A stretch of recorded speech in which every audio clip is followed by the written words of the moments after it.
Um, for starters, Justice Cruz, may I ask how do you see the role of the ombudsman in maintaining public accountability in today's what we may call a politically charged environment? Offhand, Your Honor, I could think of three words: transparency, empathy for my fellow men, and the courage to do the duty. Thank you. Um, a high-profile comment was made recently by the First Lady suggesting that retired justices should no longer be appointed to sensitive posts, to sensitive government posts because they already receive pensions. How do you respond to this while positioning yourself as a viable candidate for the ombudsman? With due respect to the First Lady, and I know she's meaning to do good, great things to the country, the money side of it is not an issue. What would be the main issue is the individual capable of contributing something solid to the system, like what the ombudsman would do relative to graft and corruption. The money side of it would be too minimal to be considered as a knockout phrase for a person like myself, a justice of the Court of Appeals, who has served the judiciary for more than 40 years as an RTC judge and the Court of Appeals justice, has faced so many tests regarding graft and corruption, especially when you're on the bench and trying to keep your career clean. I would beg, with due respect, that the view of centering into the pension would be a misplaced one, Your Honor.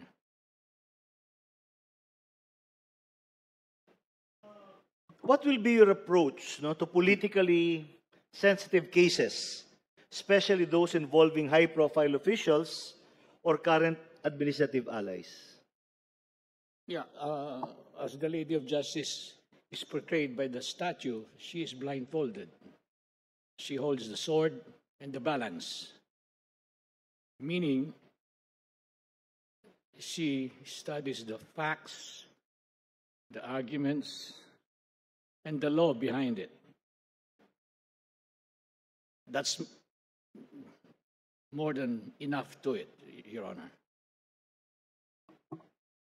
Given your retirement and time away from the judiciary, how do you ensure that you are attuned to the modern demands of public accountability and institutional reform?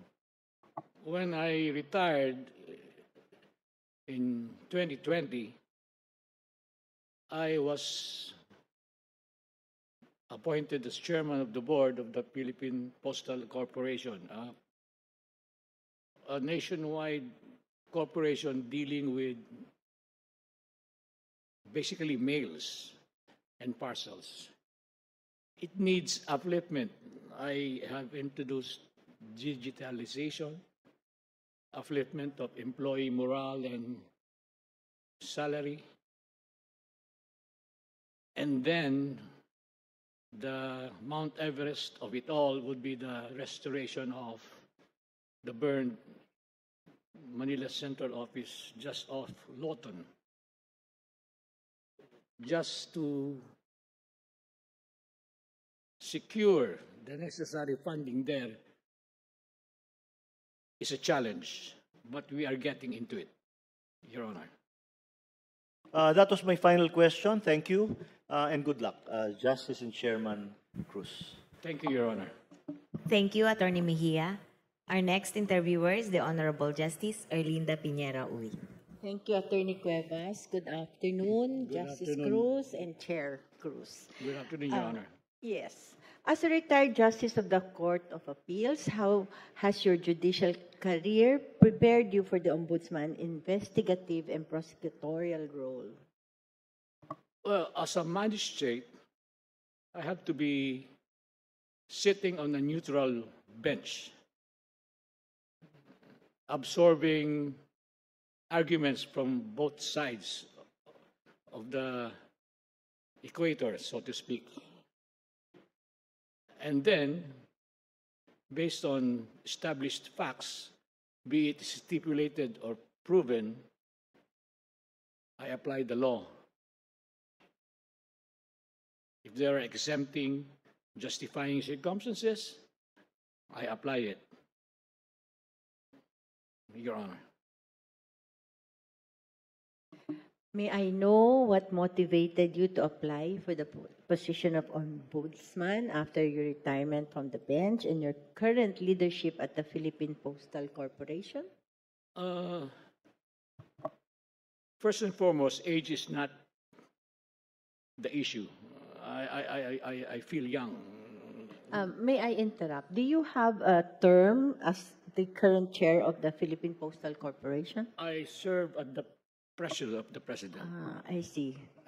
He can kick me out anytime, whenever he wants. And what inspired you to apply for the position of Ombudsman?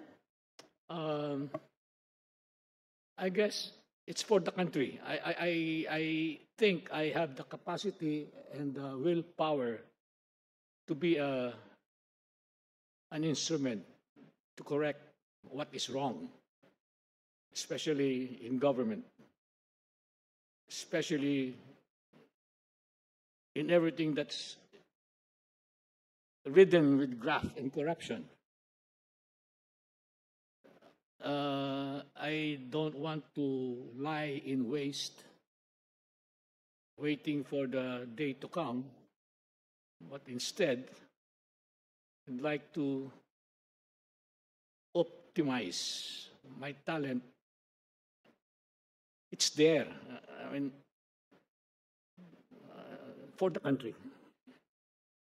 From your perspective as chair of the Philippine Postal Corporation, have you encountered any form of corruption committed within the agency? And if yes, how have you addressed them? How would you address them if appointed as ombudsman?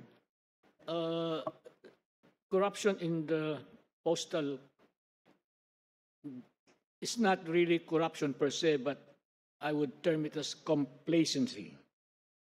People are just complacent in doing the job, slow, getting their pay every month, and it needs some starter up, meaning you have to kick their backs in order to move. And that's my prime purpose in introducing innovations in the corporation. Like how? Incentives. Those who are at fault need to be investigated. If found guilty, applying due process that I have learned as a magistrate, I impose the necessary penalty under the charter of the Philippine Postal Office. Maximum would be dismissal or reprimand, as the case may be. Do you have a team to help you achieve this goal? I have a very good board. We are 7. I don't call us the Magnificent 7, but we are cooperating towards that end. The doctrine of inordinate delay has led to dismissal of several graft cases. How should the ombudsman properly apply this doctrine if appointed? Yes, that's a very good question, ma'am. uh, delay without reason is really inordinate. I believe in the first in, first out method, subject to a timeline, with exceptions, of course.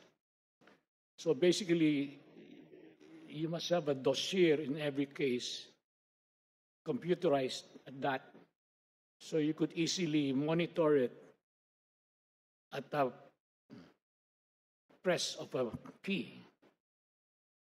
Digitalization is the solution, Your Honor.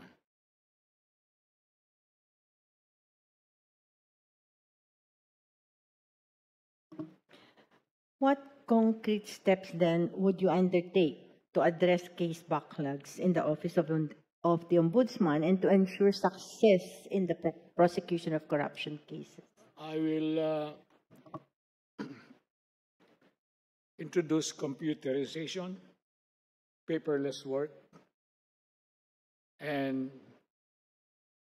just like what the Supreme Court has done or is doing, paperless filing. What about to ensure success in the prosecution of corruption cases? There must be a competent team to do it. Graph-ridden, free, and sincere to their jobs. I have to find that group of people. Within the Ombudsman? Yes, Your Honor, I will start within, going without. So if you could implement only one major reform that would leave a lasting impact, what would it be and why? I would believe that I would straighten the House first, neaten it up, and that's through computerization. And from there, I think things would be easier to do, not pencil pushing, not paper shoving.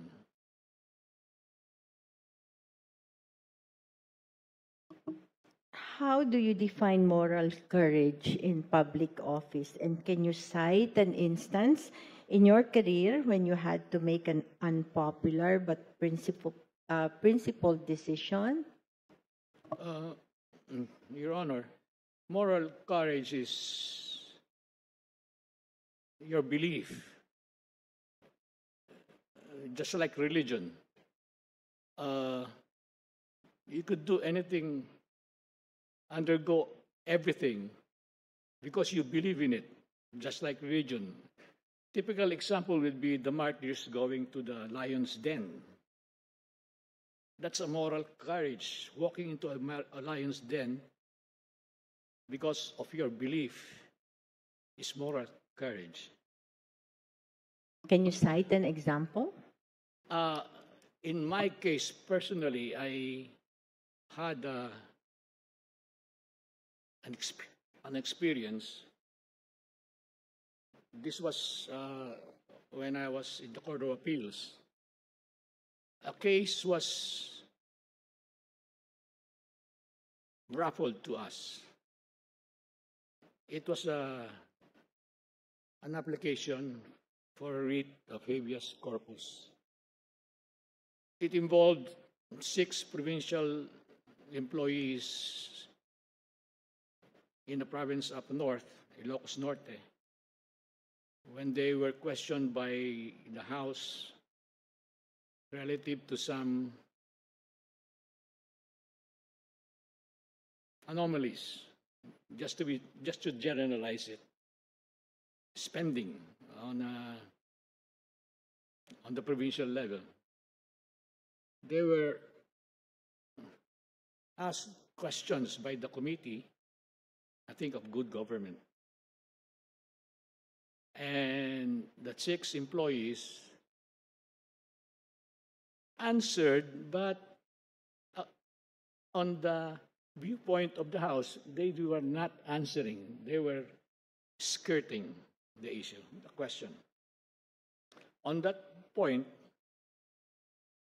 they were cited in contempt of Congress.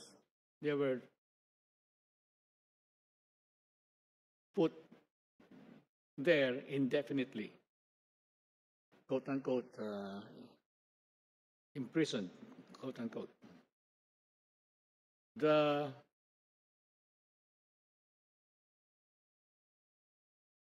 detention was until they gave the answer. The provincial governor filed a petition for writ of habeas corpus before our court. We studied it. We issued the writ against the House and telling them to bring the bodies of the 6 persons to court and show if they are really legally detained. Supreme Court backed down, said you are violating the separation of powers. You cannot do that. We stood our ground. We said we are just issuing the writ of habeas corpus to determine validity of the detention.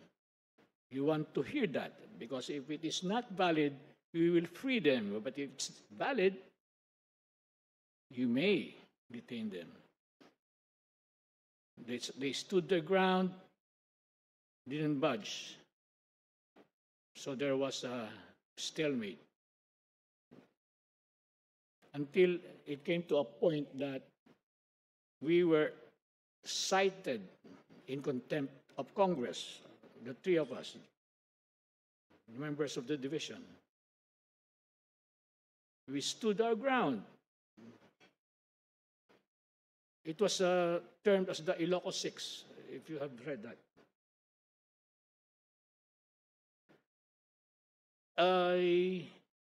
In fact, just to be personal about it, prepared my night bag in office, waiting for them. They were at the gates of the Court of Appeals, knocking, looking for us. But then and again, something happened that they withdrew. And then it died out. I don't know, maybe because media and some legal luminaries to the print sided with us. We are correct. We're just enforcing the law. We are magistrate. We cannot be pressured. And that's about it, Your Honor. And we stood our ground. And that was how it ended? Yes, just like that. I think somebody somewhere Intervened. told the House, if you proceed, this would get worse and become a political matter because 3 justices would be detained by Congress. How long ago was this? 2017? 2017. So that was my last question. Justice Cruz, good luck to you. Thank you, Your Honor. Thank you, Justice Uy. Our next interviewer is the Honorable Attorney Nasauro H. Firme.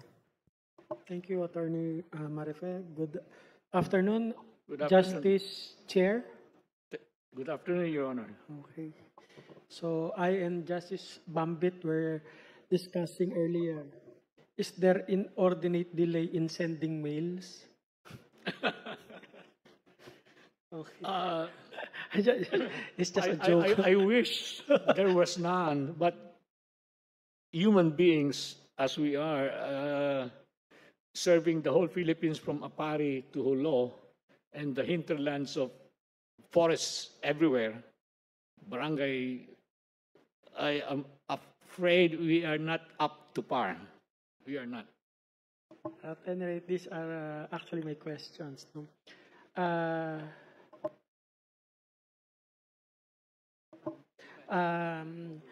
Actually, Senator Alan Cayetano sent asked a question earlier, no, that we would ask the applicants. So His question, he would like to know your position regarding the lifestyle check. So recently, you have heard the news about the president, no, asking that all government officials undergo a lifestyle check. So what is your position on that?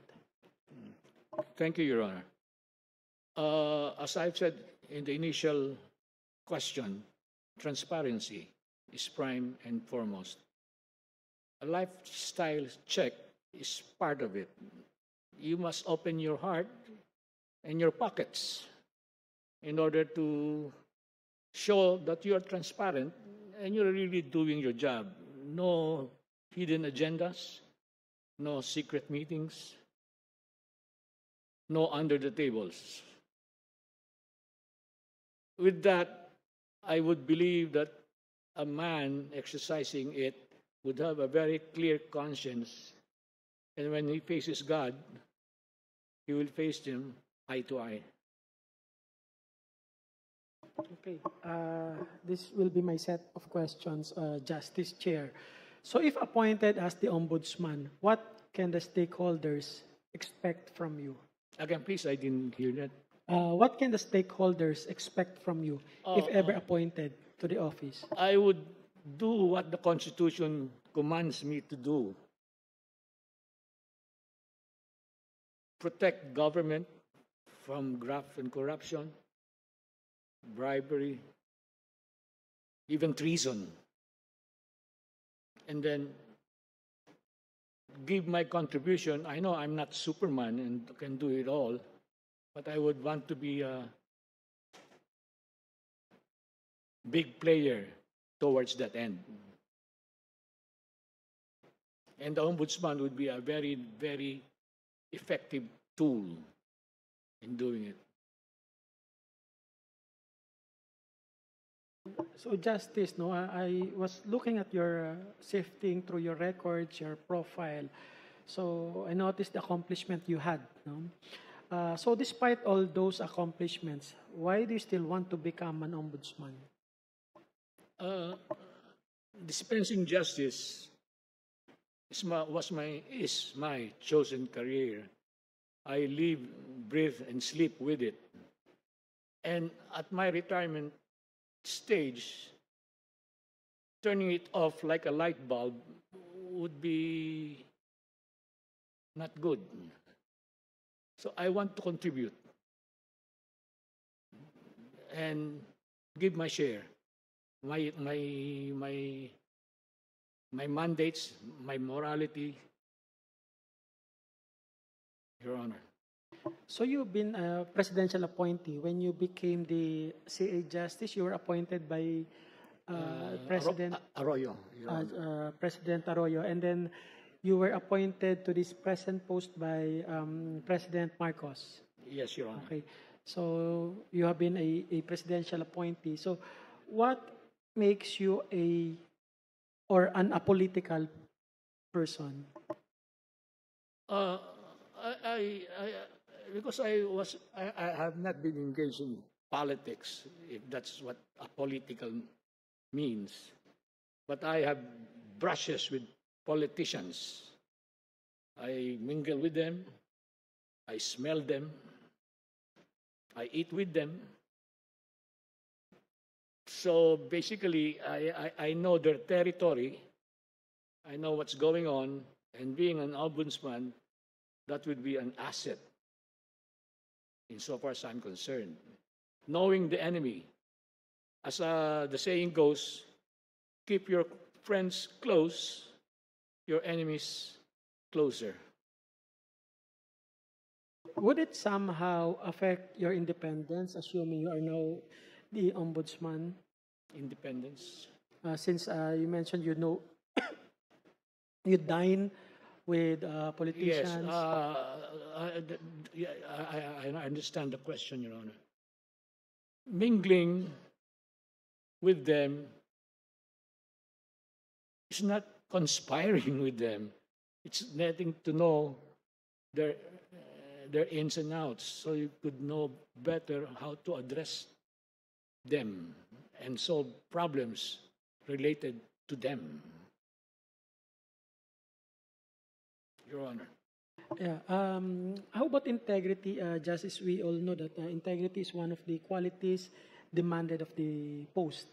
So, was there an instance where your integrity, well, probably during your CA days or now at the pill post, where your integrity was put to test? And how did you navigate through that? As I've said ago, during my Court of Appeals days, my integrity was put to test on the Ilocos 6 caper. How about at the present post, Justice? Here, the integrity, you must show it to them. They do not attack you unless you don't show. You have the integrity to change them. But was it tested during your stint here as the chairperson of the Pill Post? So far, so good, Your Honor. Not yet. So do you see any, next question, do you see any significant change in your life or lifestyle when you assume the post of the ombudsman? I understand you live a simple life right now. Yes, it's being the chairman of the Philpost is really going to board meetings twice a month. I don't go to office 9 to 5. I do policy making. I see to it that policies introduced are executed and everybody is treated fair. That's it, policy. I leave to the Postmaster General the nitty-gritties. So, but in the ombudsman, you will be reporting. I know, I am aware So of that's that. that's one significant change. And I am excited to do it. So how about bodyguards? Bodyguards, I mean, You are probably aware that you will be having or given bodyguards. well, How do you cope with that change in your lifestyle? I don't think it would be a great factor for my change. When I leave the house, they're there, but when I enter the house, they would disappear. Okay. So, Justice, how much do you value public perception? Very much, because public perception is one of the key to success. It's an effect of what you do, because it's a cause and effect. If you do good, public perception will be there, good. When it's a bad public perception, you will think that you must be doing wrong somewhere, somehow. So you need to correct yourself. And 100% grade in a test would be a good public perception. And sometimes also, public would perceive you to be bad, no, or doing something bad, even if you are doing something good, no. And on that note, I'd like to ask you, how would you take public criticisms? With a grain of salt, if it's really just public criticism, just bear and grin. And just do your job. So let us assume, Justice Chair, it's already 2029, and by then we are all aware that there will be a new president. Okay, so you were appointed by the present administration as the ombudsman. So tumawid ka to the next administration. So I'll give 5 things, and I would like you to rank them. No, 1 being the most significant, no, as far as you are concerned, 5 being the least significant. No? So number 1 would be the president that appointed you to the ombudsman post. Number 2 would be the incumbent president. It's 2029, no?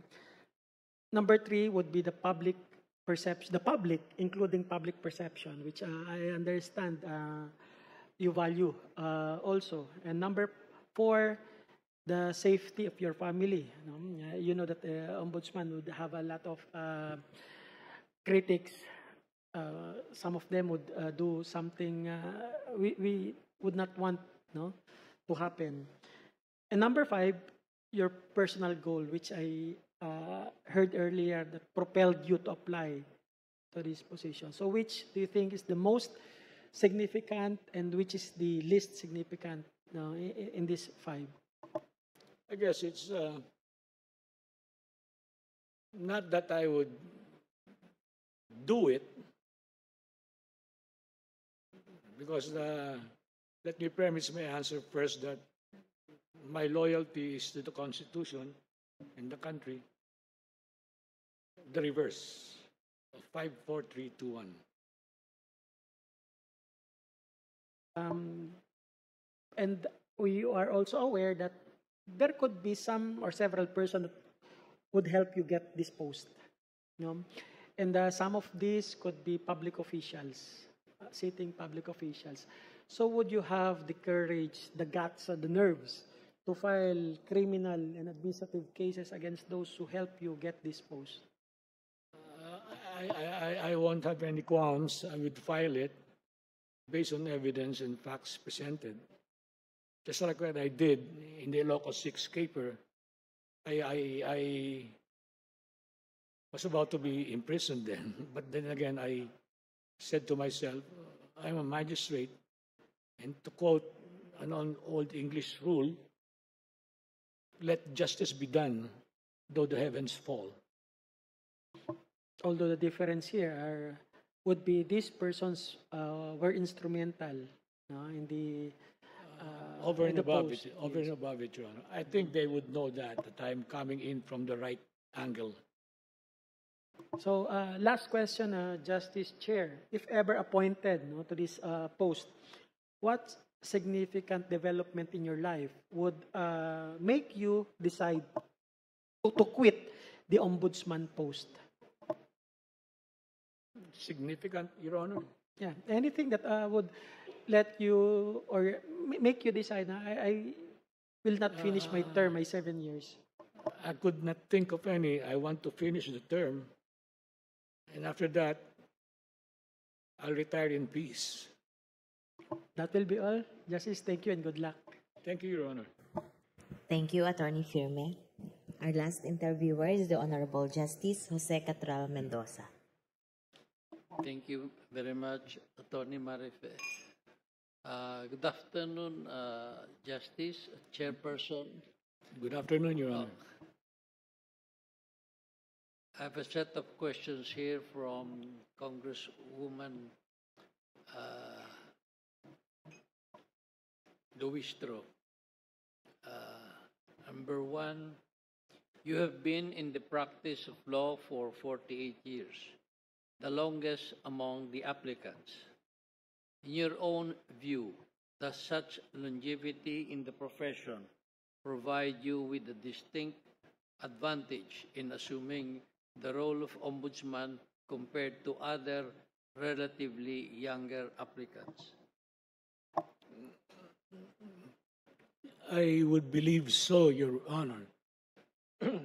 Law by itself would be enough, but law with practice through the years, experiencing it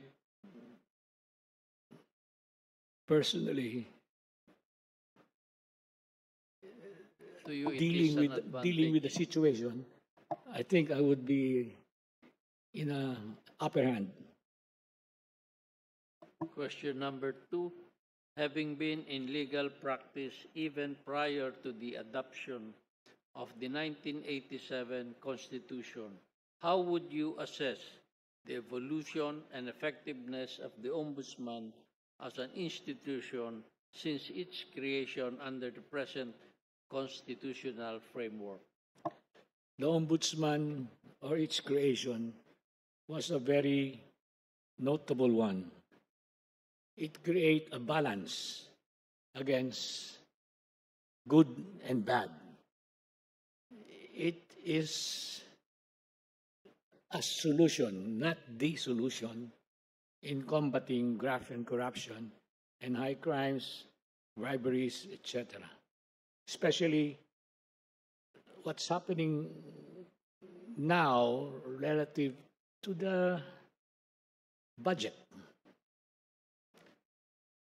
Things must be investigated, and the Ombudsman would be the right office to swiftly, deeply, and courageously do it because it has the mandate. Question number 3.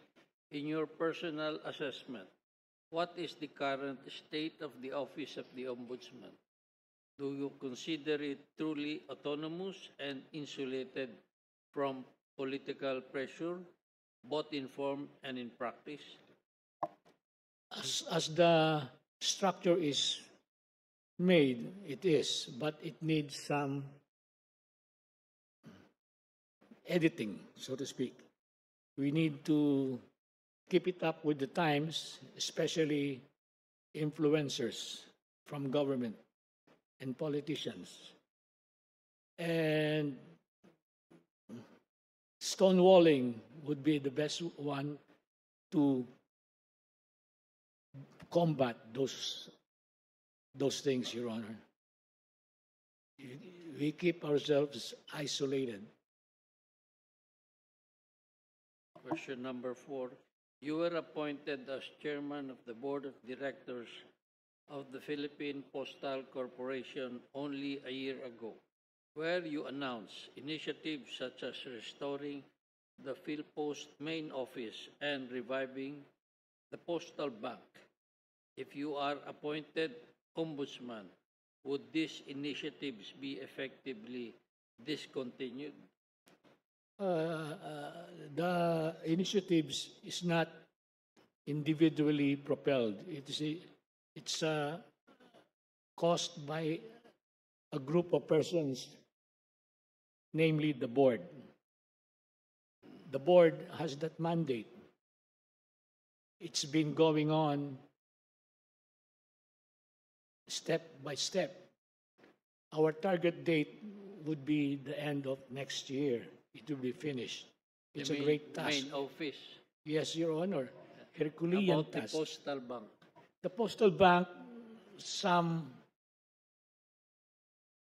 hurdles have to be made because of technical financial matters which we need to be advised on, especially so when the Land Bank has transformed it into an OFW bank, a digital bank.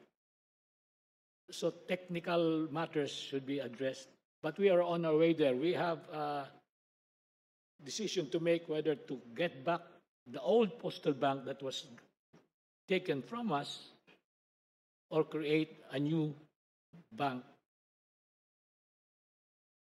I asked about the Postal Bank because I used to be a depositor in the Postal Bank. Yes, Your before. Honor, it's a savings bank. I don't know what happened there. I was not there. I was surprised. Why did you get it? Why what? So I tried to study, but stumbling blocks were there. I mean, the financial side are so enormous, especially accounting. We are trying to study the possibility of creating a new one, fresh one, to solve the problems. Question number 5. In parallel, what specific reforms and innovations would you introduce the Office of the Ombudsman?